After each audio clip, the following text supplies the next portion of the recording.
Welcome back. Well, we'll turn our attention now, still on politics though, but this time it's got to do with SDP's presidential bid. As you may be aware, the court did rule yesterday in favor of Mr. Donald Duke. He joins us this morning from our studios in Abuja. Good morning and thank you for joining us today. Well, I do know that as at the time the first judgment came through, you were quoted severally as saying that you were sure that the appellate court was going to reach a decision that reinforces the levels of our constitution. What gave you that assurance that that was going to be the case? Chamberlain, I'm a lawyer, and this is basic trite law that my constitutional rights cannot be abridged. What the lower court did was abridge my constitutional rights. The party has no authority over constitutional offices. What the party could zone freely is its offices. So, for instance, the party could say that the chairman or the national chairman of its party must come from a certain section of the country. And so be it. If it's ratified at a convention, that's fine. But you cannot, it's trite law. You cannot give what you don't have. You cannot rule over or administer what is not yours. And therefore, the party cannot zone an office that is purely constitutional. And the appeal court made that succinctly very clear yesterday. Can that be described at best, I know it's history now, but can it be described as best as a political judgment? What happened at the lower court could be described as a political judgment. What happened at the appeal court was the interpretation of law. But the way it is now, because there are some reports in the dailies this morning that Mr. Ghana may approach the Supreme Court. Now, much as, look, well, he may have his right to do that, but doesn't that suggest to you that the fact that they approached the court in the first instance, doesn't it suggest that, well, some persons don't support your candidature in your party? Well, that's normal. You couldn't get 100% support. It's left for me to show leadership, to work out, to bring them on board, to reach out to Professor Ghana and appeal to him that we ought to come together, seeing the larger picture, which is our party and the nation. I'm doing that. I did that on the 7th of October. I'll do it again. Leadership is conciliatory and working together, building bridges. He may be hurt. He may feel strongly on his own points, but it gets to a point where pursuing your interests works contrary to the larger interest. And I think we have gotten to that point. We have 23 days to the elections. It's hardly enough time to espouse and sell our views to the nation. So we need to put our egos behind and look at the larger picture. This is what I hope Professor Ghana, whom I have tremendous respect for, would abide by. What exactly happened within the party that informed this confusion in the first place? There were primaries, most certainly. So what exactly happened, and how come some elements in the political party would come up with this kind of confusion that has robbed the entire political structure of campaign time?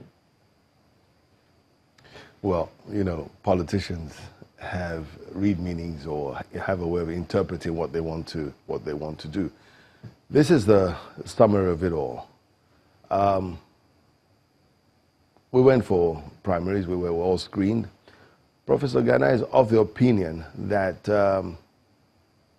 there's a section in the Constitution, the party's Constitution he's referring to, that states that where the president comes from a section of the country, the national chairman will come from the opposite section of the country.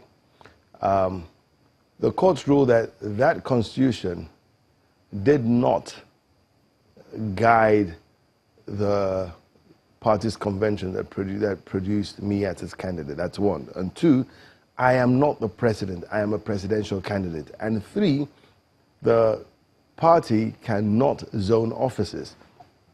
That was what Professor Ghana relied on.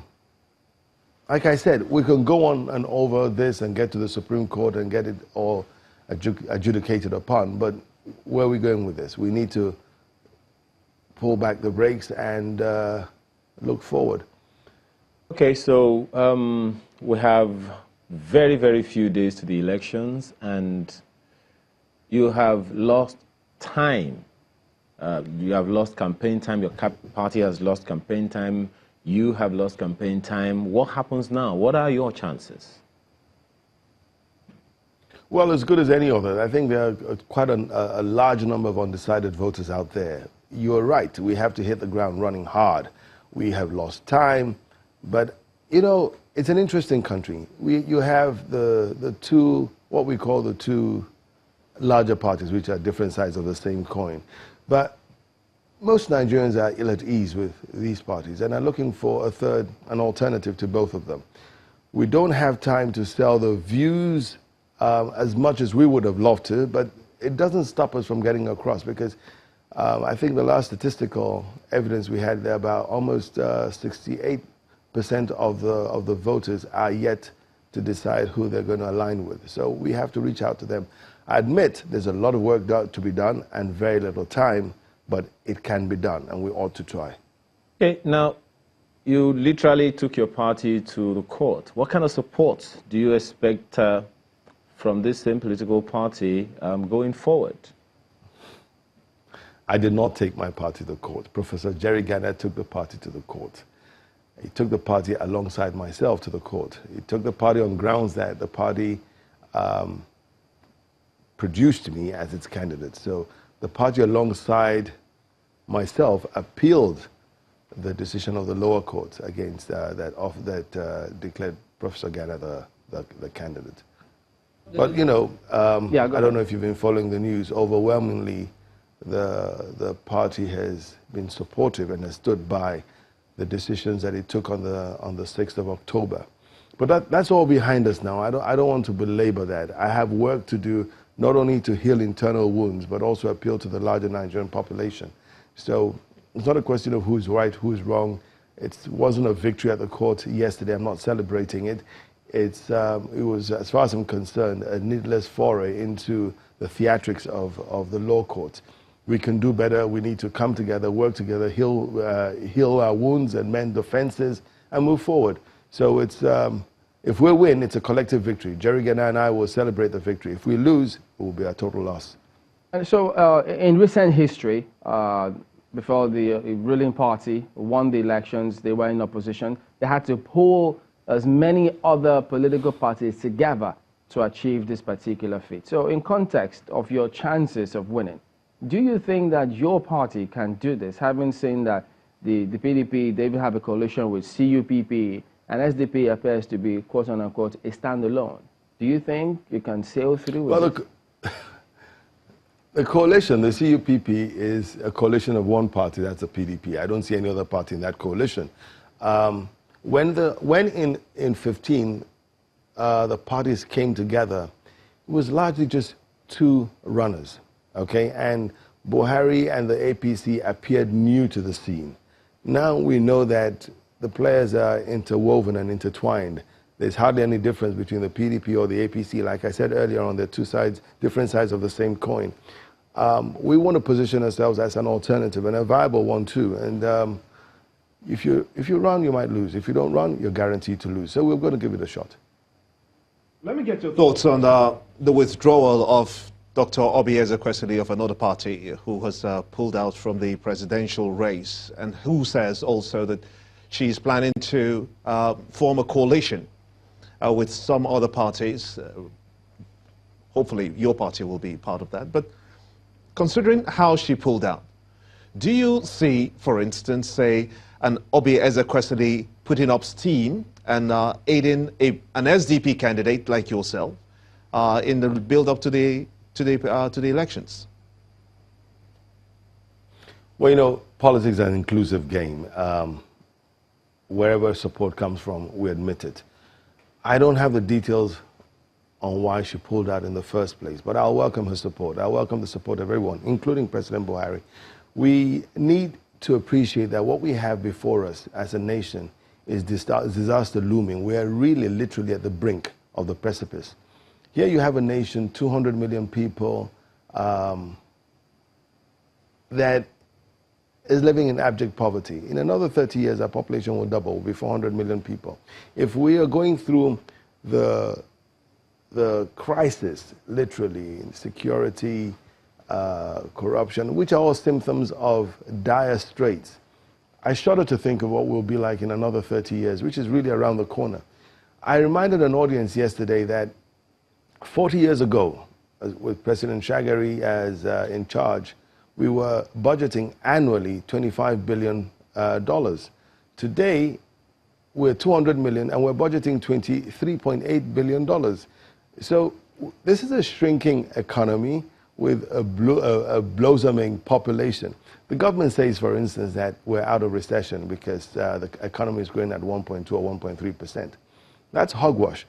Your population is growing at 3.2% or thereabout, and your economy is growing at 1.2%. You're still in recession. For you to get out of recession, your economy must be growing faster than your economy is. Your economy must be growing faster than your population is. Let me say this. Because of the years of retrogression and neglect, we need to grow our economy at almost 10 to 15% to recalibrate our economic situation. Nigeria ought to be a $2.5 trillion economy, not a $400 billion economy. We're one of the least productive nations on the African continent, if not in the world. That's why this is not a popularity contest. This is not a game. This is serious business.